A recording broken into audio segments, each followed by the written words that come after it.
Fala pessoal, aqui é o Vitor Peixoto e a verdade é que a gente vem nas últimas semanas, nos últimos meses, falando muito sobre máquina de vendas, falando muito sobre a necessidade de você montar a sua equipe de máquina de vendas, montar a sua estratégia, mas a gente nunca falou sobre qual é a equipe, qual é o time que conduz, que toca uma máquina de vendas, que faz com que tudo isso, todas essas oportunidades, tudo isso aconteça do jeito que a gente fala. Então, hoje, nesse vídeo, nesse conteúdo, a gente vai falar um pouco como você começa a sua máquina de vendas, como você estrutura e de que forma ela pode começar e, obviamente, depois, conforme o número de oportunidades, o número de negócios, o número de demandas vai aumentando, você pode aumentar essa máquina. Mas ela é basicamente composta por três profissionais ou por três peças, e a gente já vai entrar no detalhe de cada uma delas. Peça número 1, analista de conteúdo. Peça número 2, design.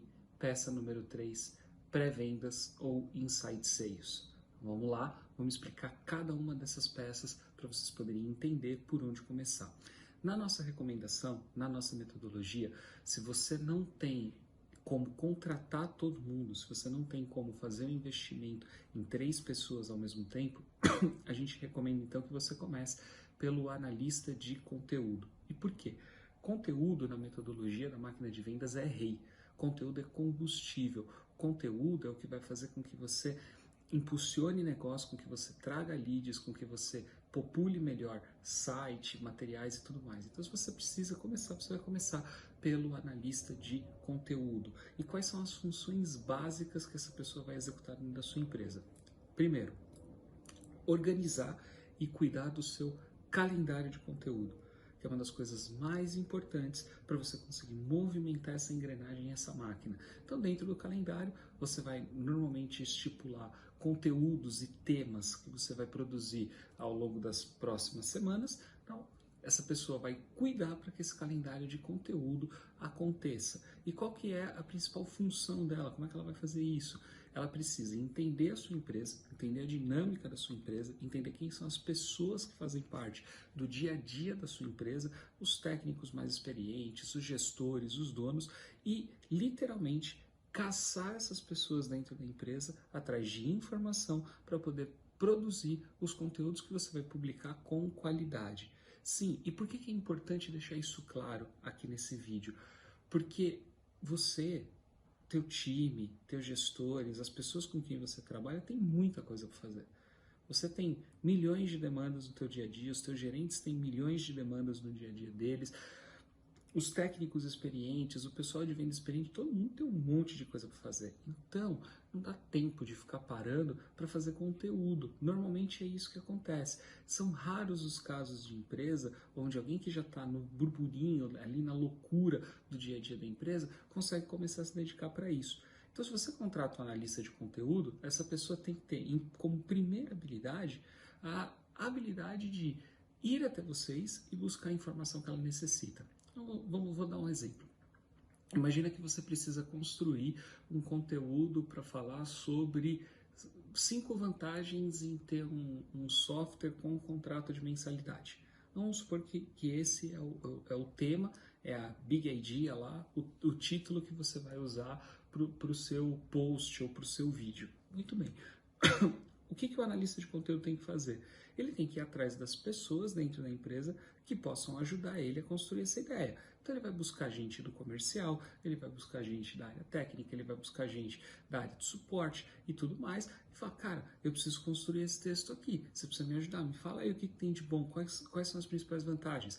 Aí de repente vai falar assim, de repente o pessoal da área técnica vai falar assim, olha, uma das vantagens é que você tem suporte garantido de tal horário a tal horário, qualquer problema que você tiver, o nosso time vai estar lá para ajudar. Pô, legal, então você já veio e já anotou a primeira sugestão. Aí você vai para a segunda sugestão, de repente da área comercial, e assim sucessivamente. Então o analista de conteúdo, ele precisa buscar, ele precisa ir atrás desse tipo de informação e conseguir com a sua equipe, com o seu time, com você, as informações necessárias para ele poder elaborar os conteúdos, tá? E poder trabalhar em cima do calendário que foi definido junto com a diretoria. Uma outra habilidade desejável para o analista de conteúdo, conhecer de tráfego. conhecer um pouco de Google, de pesquisa de palavra-chave e entender como funciona a dinâmica de tráfego. E por que isso é importante? Você tem como regra, né, o consumo por parte dos usuários do Google de palavra-chave. O que é palavra-chave? É tudo aquilo que você pesquisa, que você digita lá no campo de pesquisa do Google. Então, se eu sei quais são as palavras-chave mais procuradas pelo meu público-alvo, eu vou produzir conteúdo em cima dessas palavras-chave. Eu não vou simplesmente sair produzindo conteúdo ao léu. Ah, não, hoje eu vou escrever sobre emagrecimento ou sobre empreendedorismo. Isso não vai trazer cliente, provavelmente, para a tua empresa, a não ser que a sua empresa seja uma empresa que vende serviços ou tecnologias para empreendedores, ou que sua empresa venda serviços, produtos ou tecnologias para emagrecimento.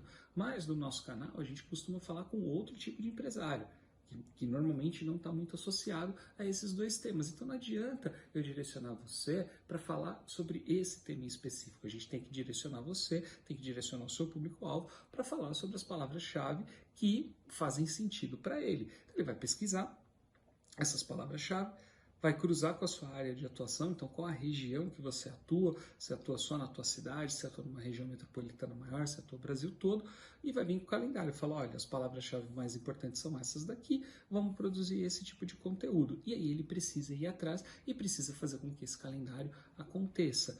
Então, seja conteúdo em texto, seja conteúdo gravado em vídeo, como a gente está fazendo agora, você tem que olhar para o seu público-alvo, olhar para a sua área de atuação, olhar para as palavras-chave que de fato importam para o teu avatar, e aí você vai e produz o conteúdo. Então essa é a função, né, a principal função do analista de conteúdo. Aí vamos para a perna número 2, que é design. Aí algumas empresas podem resolver isso com agência ou freelancer. De repente você não tem dinheiro para investir numa pessoa agora, mas você pode de repente contratar uma agência para fazer trabalhos pontuais ou uma pessoa que tenha boa qualidade de entrega de materiais para fazer isso freelancer para você. Mas o fato é que seja uma agência, seja um freelancer, seja uma pessoa dentro da sua casa, essa a opção que você teve é uma das pernas então da sua máquina de vendas e ela precisa interagir o tempo inteiro com o analista de conteúdo. Ah, mas por que, Vitor? Conteúdo é o combustível, design é a embalagem. Então, quando você vai pensar na embalagem, quando você vai pensar no teu site, vai pensar nos teus materiais de apoio, vai pensar nas tuas apresentações, vai pensar no teu manual de identidade de marca, ela tem que conversar com o seu conteúdo. Então, se o seu conteúdo é um conteúdo que comunica, por exemplo, para varejistas, é um conteúdo que comunica, por exemplo, para empresas, supermercados ou materiais de construção, ele tem que ter uma pegada, ele tem que ter uma cara de varejo. Então, como que o pessoal que vende hoje, que tem sucesso para vender para varejistas, está se comunicando? É uma comunicação mais jovial, é uma comunicação mais dura? Se ela for dura demais, a gente leva o cara, de repente, a contratar mais assistência técnica. Se ela for leve demais, se ela for jovial demais, talvez você não passe a credibilidade necessária. Então, você achar o tom da comunicação, você achar o tom do design é extremamente importante, isso tem que estar totalmente linkado à tua estratégia de conteúdo. Na nossa recomendação, o ideal é que você contrate uma pessoa de design, um analista de design ou um estagiário em design. Não precisa ser uma pessoa com muita experiência, você pode começar com um estagiário, desde que essa pessoa tenha bom senso e seja talentosa, tenha boas ideias e criatividade. O próprio analista de conteúdo pode servir como um braço, inclusive como uma espécie de gestor dessa pessoa, orientando e mostrando para ela os caminhos que ela vai precisar seguir para poder fazer o design da tua empresa com eficiência. E sim, hoje você não pode, porque provavelmente você deve estar se perguntando, eu posso de repente contratar uma agência, ela vai e faz meu site e depois o analista de conteúdo vai e popula as informações. Sim, funciona. Para começar, vai funcionar, vai te atender, não vai ter grandes problemas não. Mas a questão é a seguinte, um dos nossos clientes, que inclusive a gente tem um acompanhamento bem próximo, nos últimos 1 ano e meio mudou de site 4 vezes. Tá? Então, em 18 meses foram feitas 4 grandes alterações no site. E por que isso? Adequação do discurso, análise de público-alvo, Putz, isso daqui não está funcionando, joga fora o template, vamos fazer de novo. Putz, isso daqui não ficou tão legal, joga fora o design, vamos refazer a paleta de cores.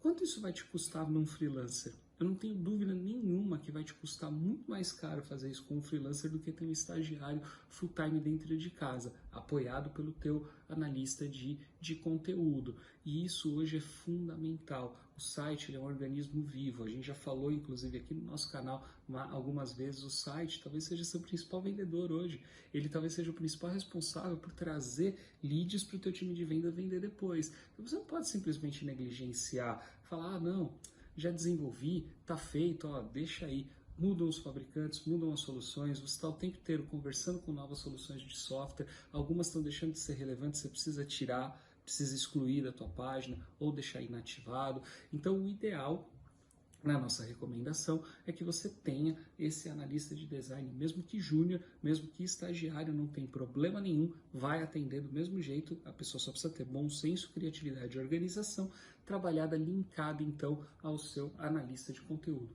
E por último, a terceira perninha ali é um pré-vendedor, ou inside sales. Mas aí é importante a gente deixar claro, porque algumas empresas entendem pré-vendedor como uma pessoa extremamente técnica que vai ajudar o comercial a preparar uma proposta qualificada.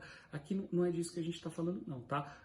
O que a gente está querendo dizer aqui é uma pessoa para fazer prospecção via telefone, é uma pessoa para poder organizar a entrada de leads dentro do seu funil. Ah, Vitor, mas peraí, como assim? Você está falando o tempo inteiro em marketing de conteúdo, você está falando o tempo inteiro em usar a internet para trazer lead, mesmo assim você acha importante ter uma pessoa prospectando no telefone, fazendo pesquisa de leads? Sem dúvida nenhuma.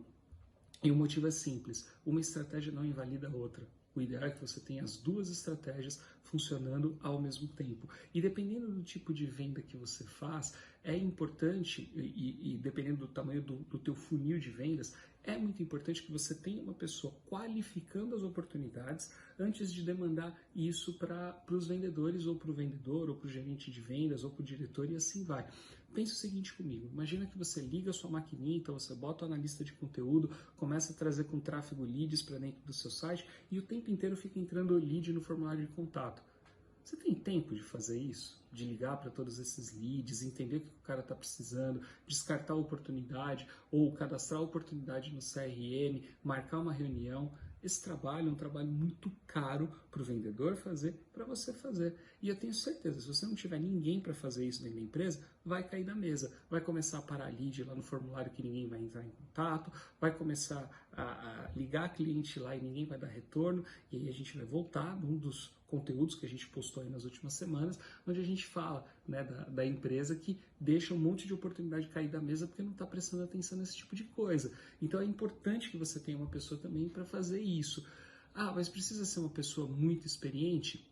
Depende do ticket médio do produto que você vende. Se você está acostumado a trabalhar com produtos de menor ticket, produtos mais baratinhos e tudo mais, contratos pequenos, uma pessoa mais júnior, um estagiário, você vai conseguir formar mais rápido no discurso e ela vai conseguir fazer, ela ou ele, enfim, vai conseguir fazer a qualificação das oportunidades e um pouco de prospecção sem grandes dificuldades. Se a gente estiver falando de coisas muito técnicas, onde você fala com C-levels, então você fala com CEOs, CIOs de empresas, CFOs, pessoas que estão acostumadas ali a lidar com executivos com mais experiência, talvez uma pessoa mais barata não funcione. Então você precisa ter isso na sua cabeça. Poxa, quem é o meu público-alvo? Eu estou falando com grandes executivos de grandes empresas ou eu estou falando com empresários que estão começando o negócio, então são empresários ainda mais menores, que têm mais facilidade da gente chegar? Você precisa ter essa sensibilidade e poder escolher então a tua pessoa para fazer a prospecção baseado nisso. O fato é que com essas 3 pessoas trabalhando juntas, então, como é que a gente integra o pré-vendedor e o inside sales nessa brincadeira toda? Começa a sentir as dificuldades, começa a entender que tipo de conteúdo é necessário para poder quebrar gelo, trabalhar objeções, facilitar o trabalho, e o analista de conteúdo vai então produzir materiais sensibilizados pelo pré-vendedor. O pré-vendedor demanda, fala, olha, me ajuda com uma apresentação assim, ou eu preciso de um texto assado para poder quebrar essa objeção. Então, esses 3 trabalhando juntos, começando com 3 pessoas, você começa a colocar a sua máquina de vendas de pé. Ah, Vitor, mas a minha empresa não tem dinheiro para fazer investimento. Tem dinheiro sim, e em breve nós vamos fazer um webinário aqui no nosso canal explicando quais são as possibilidades que você tem para poder buscar dinheiro, para poder construir o seu time inicial de máquina de vendas. Fechado? Eu espero que esse conteúdo tenha feito sentido. Muito obrigado.